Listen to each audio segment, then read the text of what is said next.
नमस्कार साथियों, आपका मेरे इस चैनल में बहुत बहुत स्वागत है। आज मैं आपको एक ऐसी कहानी सुनाने जा रही हूँ जिससे आप समझ पाएंगे कि किसी पर भी लांछन लगाने से पहले कई बार सोचें क्या सच है क्या झूठ। पहले इसको परखें, उसके बाद ही किसी पर लांछन लगाएं। तो चलिए सुन लेते हैं एक सर्वश्रेष्ठ कहानी जो कि प्रेमचंद जी द्वारा लिखी गई है। नाम है लांछन। लांछन, जिसे लिखा है मुंशी प्रेमचंद जी ने। अगर संसार में ऐसा प्राणी होता जिसकी आंखें लोगों के हृदयों के भीतर घुस सकती, तो ऐसे बहुत कम स्त्री पुरुष होंगे जो उसके सामने सीधी आंखें करके ताक सकते। महिला आश्रम की जुगनू बाई के विषय में लोगों की धारणा कुछ ऐसी ही हो गई थी। वह बेपढ़ी लिखी गरीब बूढ़ी औरत थी, देखने में बड़ी सरल, बड़ी हंसमुख, लेकिन जैसे किसी चतुर प्रूफ रीडर की निगाह गलतियों पर ही जा पड़ती है, उसी तरह उसकी आंखें भी बुराइयों पर ही पहुंच जाती थीं। शहर में कोई ऐसी महिला न थी जिसके विषय में दो चार लुकी छिपी बातें उसे न मालूम हो। उसका ठिगना स्थूल शरीर, सिर के खिचड़ी बाल, गोल मुंह, फूले फूले गाल, छोटी छोटी आंखें उसके स्वभाव की प्रखरता और तेजी पर पर्दा सा डाले रहती थी। लेकिन जब वह किसी की कुत्सा करने लगती तो उसकी आकृति कठोर हो जाती, आंखें फैल जाती और कंठ स्वर कर्कश हो जाता। उसकी चाल में बिल्लियों का सा संयम था। दबे पांव धीरे धीरे चलती, पर शिकार की आहट पाते ही जस्त मारने को तैयार हो जाती थी। उसका काम था महिला आश्रम में महिलाओं की सेवा टहल करना, पर महिलाएं उसकी सूरत से कांपती थीं। उसका आतंक था कि ज्यों ही वह कमरे में कदम रखती, होठों पर खिलती हुई हंसी जैसे रो पड़ती थी, चहकने वाली आवाजें जैसे बुझ जाती थीं, मानो उनके मुख पर लोगों को अपने पिछले रहस्य अंकित नजर आते हों। पिछले रहस्य? कौन है जो अपने अतीत को किसी भयंकर जंतु के समान कटघरे में बंद करके ना रखना चाहता हो? धनियों को चोरों के भय से निंदा नहीं आती, मानियों को उसी भांति मान की रक्षा करनी पड़ती है। वह जंतु जो पहले कीट के समान अल्पाकार रहा होगा, दिनों के साथ दीर्घ और सबल होता जाता है, यहाँ तक कि हम उसकी याद ही से कांप उठते हैं। और अपने ही कारनामों की बात होती तो अधिकांश देवियां जुगनू को दुत्कारती, पर यहाँ तो मैके और ससुराल, ननियाल, ददियाल, फुपियाल और मौसियाल चारों की रक्षा करनी थी। और जिस किले में इतने द्वार हों, उसकी रक्षा कौन कर सकता है भला? वहां तो हमला करने वालों के सामने मस्तक झुकाने में ही कुशलता है। जुगनू के दिल में हजारों मुर्दे गड़े पड़े थे, और वह जरूरत पड़ने पर उन्हें उखाड़ दिया करती थी। जहाँ किसी महिला ने दून की ली या शान दिखाई, वहां जुगनू की त्योरियां बदली। उसकी एक कड़ी निगाह अच्छे अच्छे को दहला देती थी। मगर यह बात ना थी कि स्त्रियां उससे घृणा करती हों। नहीं, सभी बड़े चाव से उससे मिलती थीं और उसका आदर सत्कार करती थी। अपने पड़ोसियों की निंदा सनातन से मनुष्य के लिए मनोरंजन का विषय रही है, और जुगनू के पास इसके लिए काफी सामान था। नगर में इंदुमती महिला पाठशाला नाम का एक लड़कियों का हाई स्कूल था। हाल में मिस खुर्शेद उसकी हेड मिस्ट्रेस होकर आई थी। शहर में महिलाओं का दूसरा क्लब न था। मिस खुर्शेद एक दिन आश्रम में आई। ऐसी ऊंचे दर्जे की शिक्षा पाई हुई आश्रम में कोई देवी न थी। उनकी बड़ी आवभगत हुई। पहले ही दिन मालूम हो गया मिस खुर्शेद के आने से आश्रम में एक नए जीवन का संचार होगा। कुछ इस तरह दिल खोलकर हर एक से मिली, कुछ ऐसी दिलचस्प बातें की कि सभी देवियां मुग्ध हो गईं। गाने में चतुर थीं, व्याख्यान भी खूब देती थीं, और अभिनय कला में तो उन्होंने लंदन में नाम कमा लिया था। ऐसी सर्वगुण संपन्न देवी का आना आश्रम का सौभाग्य था। गुलाबी गोरा रंग, कोमल गाल, मद भरी आंखें, नए फैशन के कटे हुए केश, एक एक अंग सांचे में ढला हुआ, मादकता की इससे अच्छी प्रतिमा ना बन सकती थी। चलते समय मिस खुर्शेद ने मिसेज टंडन को, जो आश्रम की प्रधान थी, एकांत में बुलाकर पूछा, वह बुढ़िया कौन है? जुगनू कई बार कमरे में आकर मिस खुर्शेद को अन्वेषण की आंखों से देख चुकी थी, मानो कोई शहसवार किसी नई घोड़ी को देख रहा हो। मिसेज टंडन ने मुस्कुराकर कहा, यहाँ ऊपर का काम करने के लिए नौकर है, कोई काम हो तो बुलाऊं? मिस खुर्शेद ने धन्यवाद देकर कहा, नहीं, कोई विशेष काम नहीं। मुझे चालबाज मालूम होती है। यह भी देख रही हूँ कि वह सेविका नहीं, स्वामिनी है। मिसेज टंडन तो जुगनू से जली बैठी ही थी। इनके वैधव्य को लांछित करने के लिए वह उन्हें सदा सुहागिन कहा करती थी। मिस खुर्शेद से उसकी बुराई हो सके जितनी भी, वह की और उसे सचेत रहने का आदेश दिया। मिस खुर्शीद ने गंभीर होकर कहा, तब तो भयंकर स्त्री है, तभी सब देवियां इससे कांपती हैं। आप इसे निकाल क्यों नहीं देती? ऐसी चुड़ैल को एक न एक दिन रखना चाहिए क्या? मिसेज टंडन ने अपनी मजबूरी बताई। निकालूं कैसे? जिंदा रहना मुश्किल हो जाए। हमारा भाग्य उसकी मुट्ठी में है। आपको 2-4 दिन में उसके जौहर खुलेंगे। मैं तो डरती हूँ कहीं आप भी उसके पंजे में ना फंस जाएं। उसके सामने भूलकर भी किसी पुरुष से बातें ना कीजिएगा। इसके गोयंदे न जाने कहाँ कहाँ लगे हुए हैं। नौकर से मिलकर भेद यह ले, डाकिए से मिलकर चिट्ठियां यह देखे, लड़कों को फुसलाकर घर का हाल यह पूछे। इस राण को तो खुफिया पुलिस में जाना चाहिए था, यहाँ ना जाने क्यों आ मरी। मिसेस खुर्शीद चिंतित हो गई, मानो इस समस्या को हल करने की फिक्र में हो। एक क्षण बाद बोली, अच्छा, मैं इसे ठीक करूंगी, अगर ना निकाल दूं तो कहना। मिसेज टंडन ने कहा, निकाल देने से ही क्या होगा? उसकी जबान तो ना बंद होगी। तब तो वह और भी निडर होकर कीचड़ फेंकेगी। मिसेज खुर्शीद ने निश्चित स्वर में कहा, मैं उसकी जबान भी बंद कर दूंगी बहन, आप देख लीजिएगा। टके की औरत यहाँ बादशाहत कर रही है, मैं ये बर्दाश्त नहीं कर सकती। वह चली गई तो मिसेज टंडन ने जुगनू को बुलाकर कहा, इस नई मिस साहब को देख, यहाँ प्रिंसिपल हैं। जुगनू ने द्वेष भरे हुए स्वर में कहा, आप देखें, मैं ऐसी सैकड़ों छोकरियां देख चुकी हूँ, आंखों का पानी जैसे मर गया हूँ। मिसेज टंडन धीरे से बोले, तुम्हें कच्चा ही खा जाएंगी, उनसे डरती रहना। कह गई हैं मैं इसे ठीक करके छोड़ूंगी। मैंने सोचा तुम्हें चेता दूं, ऐसा ना हो उसके सामने तुम कुछ ऐसी वैसी बातें कह बैठो। जुगनू ने मानो तलवार खींच कर कहा, मुझे चेताने का काम नहीं, उन्हें चेता दीजिए। यहाँ का आना ना बंद कर दूं तो अपने बाप की नहीं, वह घूमकर दुनिया देख आई होगी, तो यहाँ घर बैठे दुनिया मैं भी देख चुकी हूँ। मिसेज टंडन ने पीठ ठोकी, मैंने समझा दिया भाई, आगे तुम जानो, तुम्हारा काम जाने। जुगनू ने कहा, आप चुपचाप देखती जाइए, कैसा तिगनी का नाच नचाती हूँ। इसने अब तक ब्याह क्यों नहीं किया? उम्र तो 30 की लगभग होगी। मिसेज टंडन ने रद्दा जमाया, कहती है मैं शादी करना ही नहीं चाहती, किसी पुरुष के हाथ क्यों अपनी आज़ादी बेचूं। जुगनू ने आंखें नचाकर कहा, कोई पूछता ही ना होगा, ऐसी बहुत सी कुंवारियां देख चुकी हूँ। 70 चूहे खाकर बिल्ली चली हज को। और कई लौंडियां आ गईं और बात का सिलसिला बंद हो गया। दूसरे दिन सवेरे जुगनू मिस खुर्शीद के बगले पर पहुंची। मिस खुर्शीद हवा खाने गई हुई थी। खानसामा ने पूछा, कहाँ से आती हो? जुगनू ने कहा, यहीं रहती हूँ बेटा। मेम साहब कहाँ से आई हैं? तुम तो इनके पुराने नौकर होगे। खानसामा बोला, नागपुर से आई हैं, मेरा घर भी वहीं है, 10 साल से इनके साथ हूँ। जुगनू बोली, किसी ऊंचे खानदान की होंगी, वह तो रंग ढंग से ही मालूम होता है। खानसामा बोला, खानदान तो कुछ ऐसा ऊंचा नहीं, हाँ तकदीर की अच्छी हैं। इनकी माँ अभी तक मिशन में 30 रुपए पाती हैं। वह पढ़ने में तेज थी, वजीफा मिल गया, विलायत चली गई, बस तकदीर खुल गई। अब तो अपनी माँ को बुलाने वाली हैं, लेकिन वह बुढ़िया शायद ही आए। वह गिरजे विरजे नहीं जाती, इससे दोनों में पटती नहीं। जुगनू बोली, मिजाज की तेज मालूम होती है। खानसामा ने कहा, नहीं, यूँ तो बहुत नेक है, गिरजे नहीं जाती। तुम क्या नौकरी की तलाश में हो? करना चाहो तो कर लो, एक आया रखना चाहती हैं।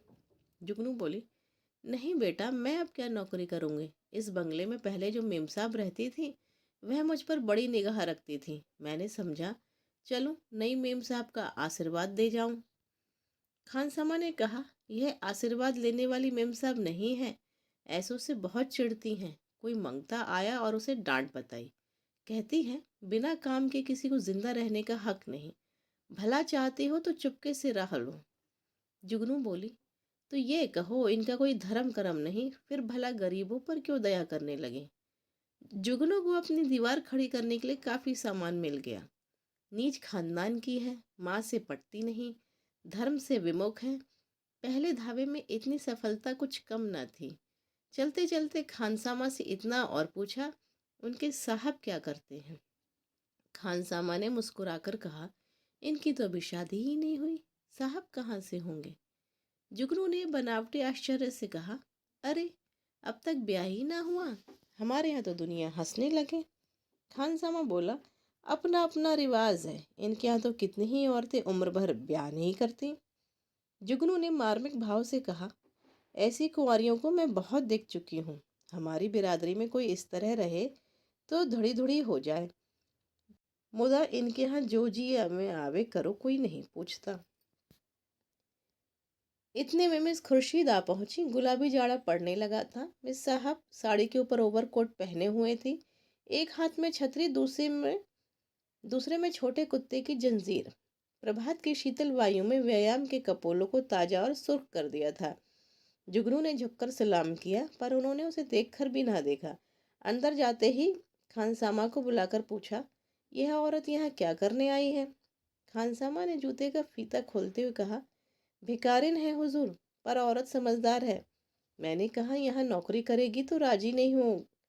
पूछने लगी, इनके साहब क्या करते हैं? जब मैंने बता दिया तो इसे बड़ा ताज्जुब हुआ, और होना ही चाहिए। हिंदुओं में तो दुध में बालकों तक का विवाह हो जाता है। खुर्शीद ने जांच की और पूछा, और क्या कहती थी? और तो कोई बात नहीं हुजूर। अच्छा, उसे मेरे पास भेज दो। जुगनू ने ज्यों ही कमरे में कदम रखा, मिस खुर्शीद ने कुर्सी से उठकर स्वागत किया। आइए माँ जी, मैं ज़रा सैर करने चली गई थी। आपके आश्रम में तो सब कुशल हैं? जुगनू एक कुर्सी का तकिया पकड़कर खड़ी खड़ी बोली, कुशल है मिस साहब। मैंने कहा आपके आशीर्वाद दे आऊं। मैं आपकी चेरी हूँ, जब कोई काम पड़े मुझे याद कीजिएगा। यहाँ अकेले तो हुजूर को अच्छा ना लगता होगा। मिस खुर्शीद बोली, मुझे अपने स्कूल की लड़कियों के साथ बड़ा आनंद मिलता है। वह सब मेरी ही लड़कियां हैं। जुगनू ने मातृभाव से सिर हिलाकर कहा, यह ठीक है मिस साहब, पर अपना अपना ही है। दूसरा अपना हो जाए तो अपने के लिए कोई क्यों रोए? सहसा एक सुंदर सजीला युवक रेशमी सूट धारण किए हुए जूते चरमर करता हुआ अंदर आया। मिस खुर्शीद ने इस तरह दौड़कर प्रेम से उसका अभिवादन किया मानो जामे में फूल ही न समाती हूँ। जुगनी उसे देखकर कोने में दुबक गई। खुर्शीद ने युवक से गले मिलकर कहा, प्यारे, मैं कब से तुम्हारी राह देख रही हूँ। जुगनू बोली जुगनू से बोली वो, माँ जी, आप जाएं फिर कभी आना। ये हमारे परम मित्र विलियम किंग हैं, और हम और ये बहुत दिनों तक साथ साथ पढ़े हैं। जुगनू चुपके से निकलकर बाहर आई। खानसामा खड़ा था। पूछा, ये लौंडा कौन है? खानसामा ने सिर हिलाया, बोला, मैंने इसे आज ही देखा है। शायद अब कुंवरपन से जी उबा हो। अच्छा तहरदार जवान है। जुगनू बोली, दोनों इस तरह टूटकर गले मिले कि मैं तो लाज के मारे गड़ गई। ऐसा चूमा चाटी तो जोरू खसम में भी नहीं होती। दोनों लिपट गए। लौंडा तो मुझे देखकर झिझकता था, पर तुम्हारी मिस साहब तो जैसे मतवाली हो गई थी। खानसामा ने मानो अमंगल के आभास से कहा, मुझे तो कुछ बेढब मामला नजर आता है। जुगनू तो यहाँ से सीधे मिसेस टंडन के घर पहुंची। इधर मिस खुर्शीद और युवक में बातें होने लगी। मिस खुर्शीद ने कह कहा मारकर कहा, तुमने अपना पार्ट खूब खेला लीला। बुढ़िया सचमुच चौंधिया गई। लीला बोली, मैं तो डर रही थी कि कहीं बुढ़िया भाप ना जाए। मिस खुर्शीद बोली, मुझे विश्वास था वह आज ज़रूर आएगी। मैंने दूर ही से उसे बरामदे में देखा और तुम्हें सूचना दी। आज आश्रम में बड़े मज़े रहेंगे। जी चाहता है महिलाओं की कनफुसियाँ सुनती रहूं। देख लेना, सभी उसकी बातों पर विश्वास करेंगे। लीला बोली, तुम भी तो जानबूझकर दलदल में पांव रख रही हो। मिस खुर्शीद बोली, मुझे अभिनय में मज़ा आता है, दिल लगी रहेगी। बुढ़िया ने बड़ा जुल्म कर रखा है, जरा उसे सबक देना चाहती हूँ। कल तुम इसी वक्त इसी ठाट से फिर आना। बुढ़िया कल फिर आएगी, उसके पेट में पानी ना हजम होगा। नहीं ऐसा क्यों, जिस वक्त वह आएगी मैं तुम्हें खबर कर दूंगी। बस तुम छैला बनी हुई पहुंच जाना। आश्रम में उस दिन जुगनू को दम मारने की फुर्सत न मिली। उसने सारा वृतांत मिसेज टंडन से कहा। मिसेज टंडन दौड़ी हुई आश्रम पहुंची और अन्य महिलाओं को ये खबर सुनाई। जुगनू उसकी तस्दीक करने के लिए बुलाई गई। जो महिला आती वह जुगनू के मुंह से एक कथा सुनती। हर एक रिहर्सल में कुछ कुछ रंग और चढ़ जाता। यहाँ तक कि दोपहर होते होते शहर के सभ्य समाज में वह खबर गूंज उठी। एक देवी ने पूछा, यह युवक है कौन? मिसेज टंडन ने कहा, सुना तो उनके साथ का पड़ा हुआ है। दोनों में पहले से कुछ बातचीत रही होगी। वही तो मैं कहती थी, इतनी उम्र हो गई और ये कुमारी कैसे बैठी है? अब कल ही खुली। जुगनू बोली, और कुछ हो या ना हो, जवान तो बाका है। टंडन ने कहा, यह हमारी विद्वान बहनों का हाल है। जुगनू बोली, मैं तो उसकी सूरत देखते ही तड़ गई थी, धूप में बाल सफ़ेद नहीं किए हैं। टंडन बोली, कल फिर जाना। जुगनू बोली, कल नहीं, मैं आज रात ही को जाऊंगी। लेकिन रात को जाने के लिए कोई बहाना ज़रूरी था। मिसेज टंडन ने आश्रम के लिए किताब मंगवा भेजी है। रात को 9 बजे जुगनू मिस खुर्शीद के बंगले पर जा पहुंची। संयोग से लीलावती उस वक्त मौजूद थी। बोली, बुढ़िया तो बेतरह पीछे पड़ गई। मिस खुर्शीद ने कहा, मैंने तुमसे कहा था ना, उसके पेट में पानी न बचेगा। तुम जाकर रूप भराओ, जब तक मैं बातों में लगाती हूँ। शराबियों की तरह अनसन बकना शुरू करना, मुझे भगा ले जाने के प्रस्ताव भी रखना। बस यूं बल जाना जैसे अपने होश में नहीं हूँ। लीला मिशन में डॉक्टर थी, उसका बंगला भी वहीं पास ही था। वह चली गई तो मिस खुर्शीद ने जुगनू को बुलाया। जुगनू ने एक पुर्जा उसको देकर कहा, मिसेज टंडन ने अब किताब मांगी है। मुझे आने में देर हो गई। मैं इस वक्त आपको कष्ट ना देती, पर सवेरे ही वह मुझसे मांगेंगे। हज़ारों रुपए महीने की आमदनी है मिस साहब, मगर एक एक कौड़ी दाँत से पकड़ती है। इनके द्वारे पर भिखारी को भीख तक नहीं मिलती। मिसेस खुर्शीद ने पुर्जा देखकर कहा, इस वक्त तो ये किताब नहीं मिल सकती, सुबह ले जाना। तुमसे कुछ बातें करनी है, बैठो, मैं अभी आती हूँ। वह पर्दा उठाकर पीछे के कमरे में चली गई और वहाँ से कोई 15 मिनट में एक सुंदर रेशमी पाए साड़ी पहने, इत्र में बसी हुई, मुंह पर पाउडर लगाए निकली। जुगनू ने उसे आंखें फाड़ कर देखा। ओहो, यह श्रृंगार! शायद इस समय वो लौंडा आने वाला होगा, तब ये तैयारियां हैं। नहीं तो सोने के समय कुंवारियों को बनाव संवार की क्या ज़रूरत। जुगनू की नीति में स्त्रियों के श्रृंगार का केवल एक उद्देश्य था, पति को लुभाना। इसलिए सुहागिनों के सिवा श्रृंगार और सभी के लिए वर्जित था। अभी खुर्शीद कुर्सी पर बैठने भी न पाई थी कि जूतों का चरमर सुनाई दिया और एक क्षण में विलियम किंग ने कमरे में कदम रखा। उसकी आंखें चढ़ी हुई मालूम होती थीं और कपड़ों से शराब की गंध आ रही थी।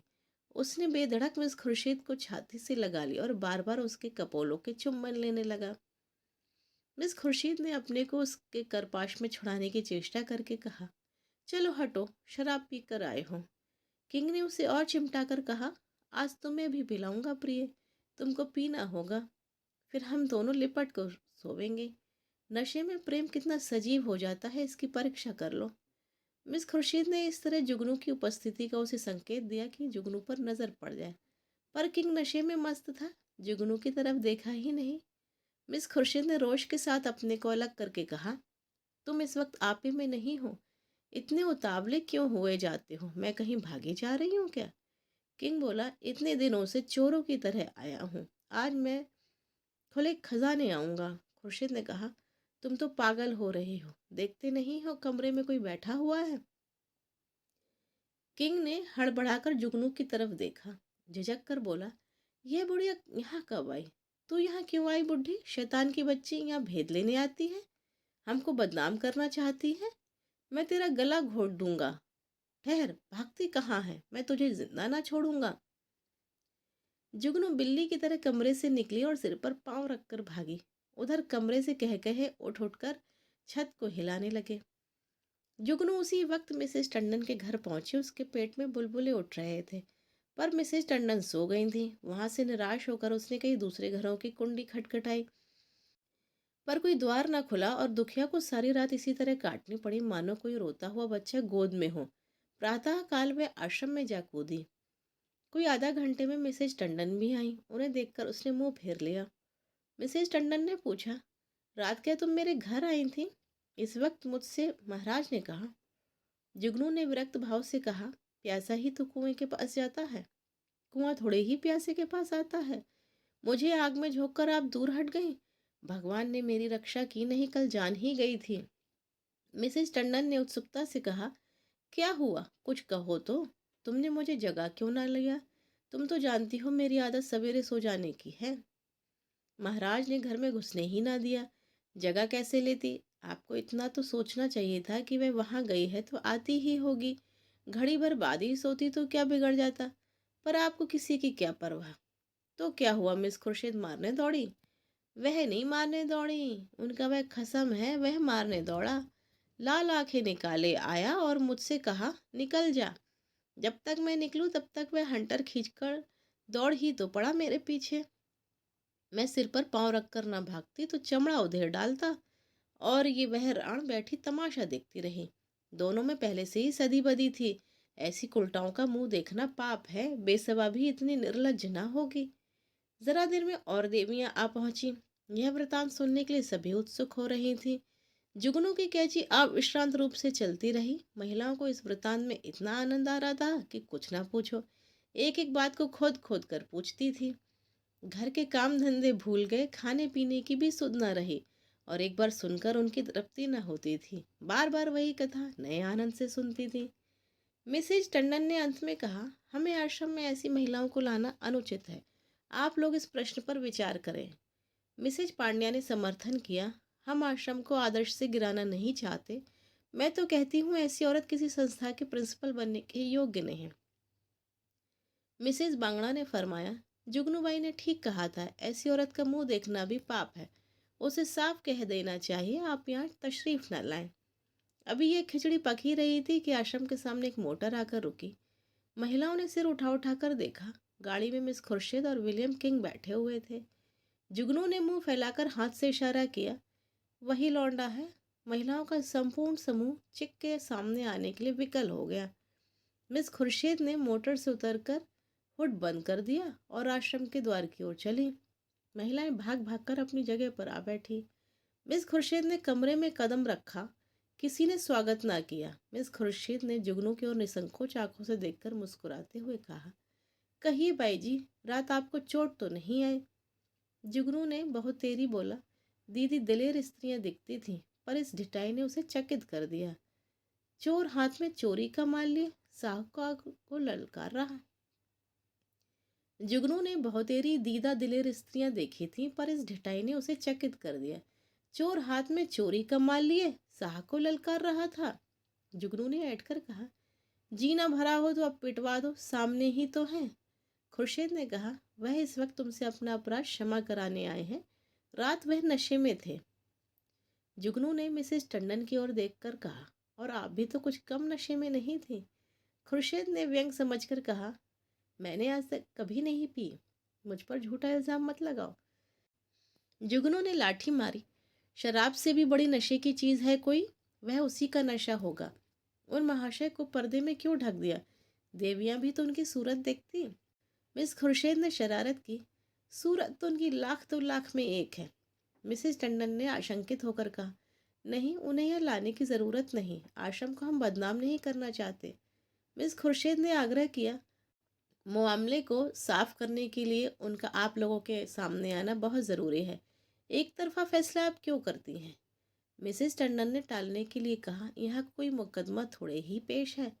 मिस खुर्शीद ने कहा, वाह, मेरी इज्जत में बट्टा लगा जा रहा है और आप कहती हैं कोई मुकदमा नहीं। मिस्टर किंग आएंगे और आपको उनका बयान सुनना होगा। मिसेस टंडन को छोड़कर और सभी महिलाएं किंग को देखने के लिए उत्सुक थीं। किसी ने विरोध ना किया। खुर्शीद ने द्वार पर आकर ऊंची आवाज से कहा, तुम जरा यहाँ चले आओ। हुड खुला और मिस लीलावती रेशमी साड़ी पहने मुस्कुराती हुई निकल आई। आश्रम में सन्नाटा छा गया। देवियां विस्मित आंखों से लीलावती को देखने लगीं। जुगनू ने आंखें चमकाकर कहा, उन्हें कहाँ छिपा दिया आपने? खुर्शीद बोली, छूमंतर से उड़ गए, जाकर गाड़ी देख लो। जुगनू लपक कर गाड़ी के पास गई और खूब देखभाल कर मुंह लटकाए लौटी। मिस खुर्शीद ने पूछा, क्या हुआ, मिला कोई? जुगनू बोली, मैं ये त्रिया चरित्र क्या जानूं, और मर्दों को साड़ी पहनाकर आंखों में धूल झोंक रही हो, यही तो है मैं रात वाले साहब। खुर्शीद ने कहा, खूब पहचानती हो? जुगनू बोली, हाँ हाँ, क्या अंधी हूँ? मिसेस टंडन बोली, क्या पागलों सी बात करती हो जुगनू, ये तो डॉक्टर लीलावती हैं। जुगनू बोली, उंगली चबाकर बोली, चलिए चलिए, लीलावती हैं, साड़ी पहनकर औरत बनते लाज भी नहीं आती। तुम रात को इनके घर नहीं थे? लीलावती ने विनोद भाव से कहा, मैं कब इनकार कर रही हूँ? इस वक्त लीलावती हूँ, रात को विलियम किंग बन जाती हूँ, इसमें बात ही क्या है? देवियों को अब यथार्थ की लालिमा दिखाई दी। चारों तरफ कह कहे पड़ने लगे। कोई तालियां बजाती थी, कोई डॉक्टर लीलावती की गर्दन से लिपट जाती थी, कोई मिस खुर्शीद की पीठ पर थपकियां देती। कई मिनट तक यही चलता रहा। जुगनू का मुंह उस लालिमा में बिल्कुल जरा सा निकल आया। जबान बंद हो गई। ऐसा चमका उसने कभी ना खाया था, इतनी जलील कभी ना हुई थी।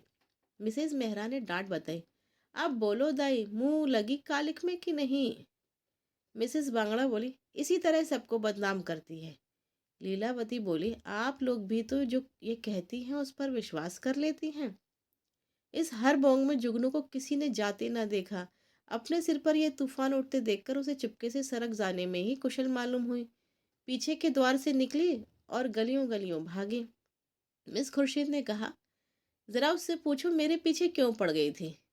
मिसेस टंडन ने पुकारा, पर जुगनू कहाँ? तलाश होने लगी, जुगनू गायब। उस दिन से शहर में किसी ने जुगनू की सूरत नहीं देखी। आश्रम के इतिहास में यह मामला आज भी उल्लेख और मनोरंजन का विषय बना हुआ है।